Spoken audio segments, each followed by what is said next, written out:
Hello guys and welcome back. So this is part 15 of my making of series for my Ashamane cosplay from World of Warcraft. I am painting and finishing the shoulders in this video, so let's keep on watching. I'll show you how I get this, do this right here like in this picture. Okay, so I'm ready to start painting these guys. I did 3 coats of plasti dip and now I'm about to do either 2 or 3 coats of the spray paint, which is this guy here. It's the brown metallic hammered textures. It looks like that.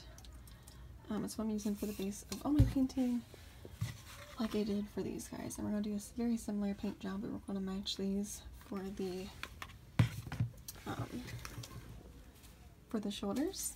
They do have these little windows in here. Once I'm done painting completely and it's sealed and everything, I'm going to do LEDs and all that little bit. So these backs do look ugly, but we won't cover them up. So I'm going to do a couple coats of this. I'll have to look at my old videos.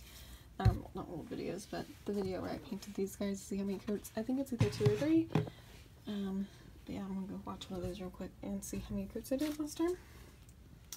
And then once that's totally dry, I'll probably wait until tomorrow. I'll start doing the acrylic painting. So here's how it looks right now. The other one is ready to go too. I already have it hanging in my box to do the spray paint. Alright, so I have all 3 layers of the spray paint done. It's the brown hammered metallic spray paint I showed you. I did 3 layers. I did this, I believe, early yesterday. So it's all dry.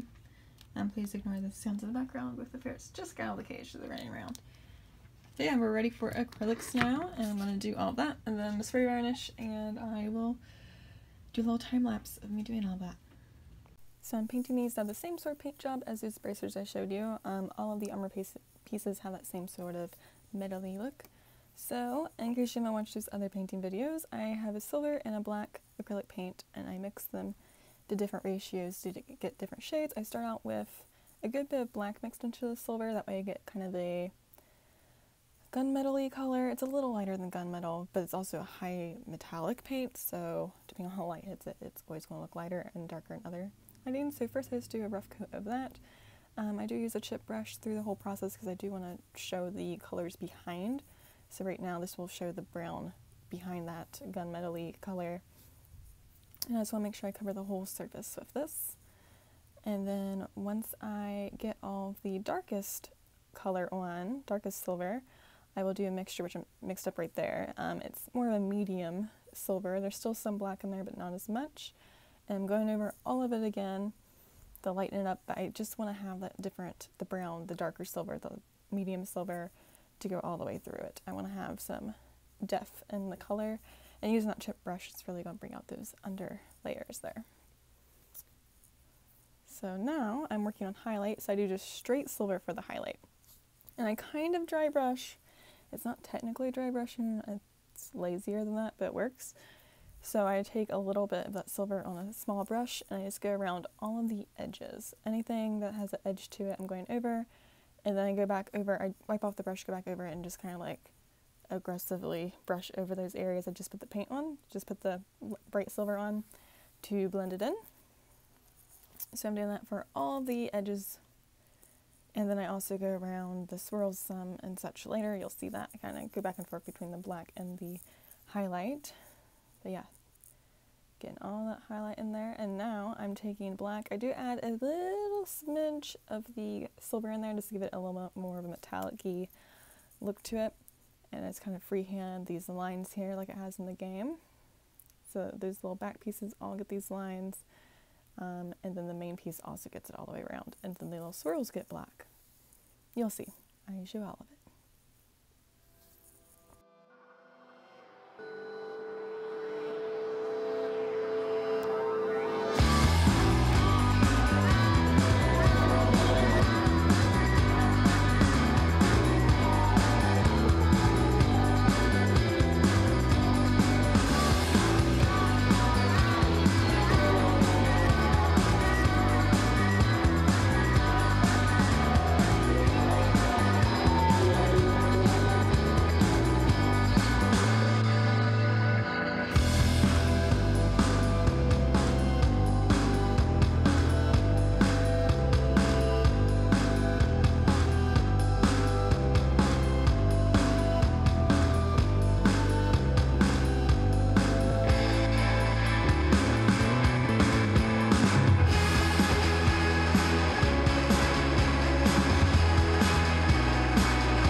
all the painting is done now, I also did a little highlight on the center as well. Once this dries, I'm going to do 3 coats of the spray-on varnish, and I do use a matte so it tones down that shine some, because in the game it doesn't look that shiny. And then next, I just have to assemble all the rest of the pieces. I do wait to do the spray-on varnish until after I add the little purple pieces to there, which I'm going to do now.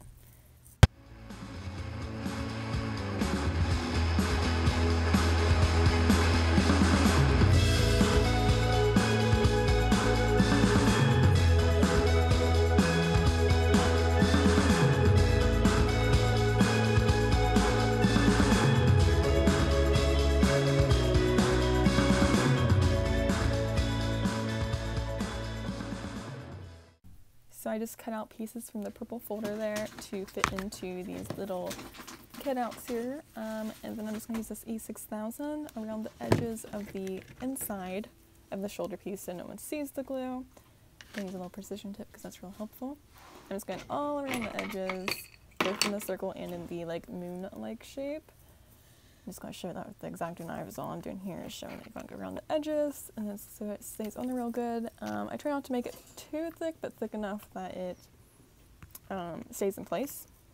You don't want to get it kind of all over the place because then you're going to risk being able to see it on the other side with the light shining through. So here it's all dry and on there. It doesn't take very long to dry, and very professional, but I'm going to use fairy lights for the lighting here. I don't know anything about LEDs, and I don't have time to learn them before this convention, but I'm going to get books for that later. But in the meantime, I'm going to use these fairy lights I had laying around. So I have them all like wadded up, kind of. It's in a neat fashion. I was very neat about how I did it. But yeah, I'm just hot gluing it around the edges, not on the purple because I don't get the little fairy light look through it. Like there's little specks of light all the way around. So I'm going to round the edges so you don't get that. And in the circle on the very top, in here I'm just kind of watching it. In the circle part, I just use a battery operated tea light. And you can see that light there, so it's lighting up pretty good so far, and I'm going to have a back one that'll help in that later, you'll see. Don't mind this, I'm just getting situated, trying to do this with like one hand. So here's off, the lights are off. And when I turn them on, again. This is still off. Oh wait, no, it's on. Maybe? Yeah, here's on. Off and then on. So that's on right there, and that's off. So originally I was going to do clear and do purple lights. I was going to figure that one out, but then I decided if my batteries die or something, I want it to look cute still. So I'm just using black craft foam here. I'm cutting out circles to cover up that back piece that I was just talking about for the shoulders, and I am contacting cement gluing tin foil onto the back of these to help reflect light back towards the front there, and yeah, that definitely made those pieces curl up, but once they're all like glued together and good, it's fine. And I chose to trim off the foil after I had the glue on there to make it easier, and I don't bring the foil up all the way to the edges because I want it to be kind of hidden in there. I don't want anyone to see that, so yeah. So once those excuse me, once I get those on there, I guess trace out with a marker to where I need to glue that down.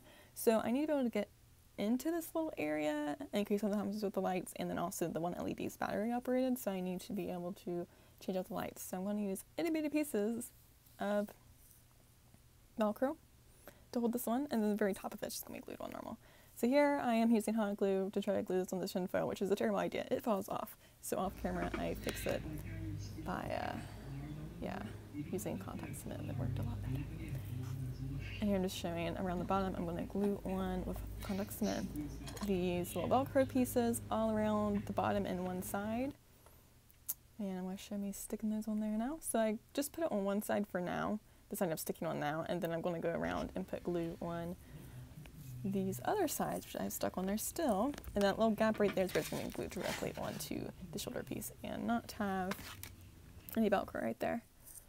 So here I'm going to put the contact cement on everything, and I thought you could see this. Okay, you can. Never mind, I fixed it. So I put it around the tin foil, which it does stick to the tin foil. That was no problem. And then I put it on, just a round circle here. Get that glue on there. And then I already stuck it on there. I forgot to do that on camera. So I do put black acrylic paint on the edges here, and just to paint the back to make it all nice and neat. I will say though, on the Velcro, the paint took forever to dry, and I didn't realize that first, and I touched it and it got all over my hands. I think I had to let it dry for like 2 days.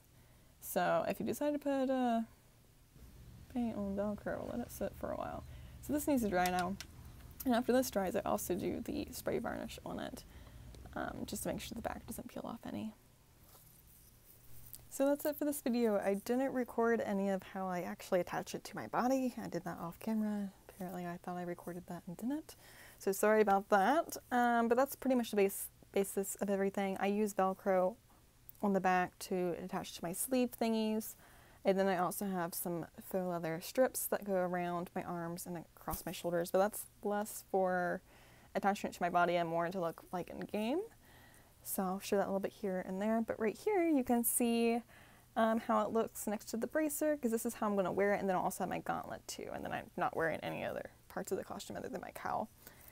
So it's not complete right here at all. But you can see it's starting to come together and I'm pretty excited. And my mirror was dirty, so don't mind the little white specks on my black fabric. It's not the fabric, it's on the mirror. This is the bathroom mirror. It's probably toothpaste. I should clean it.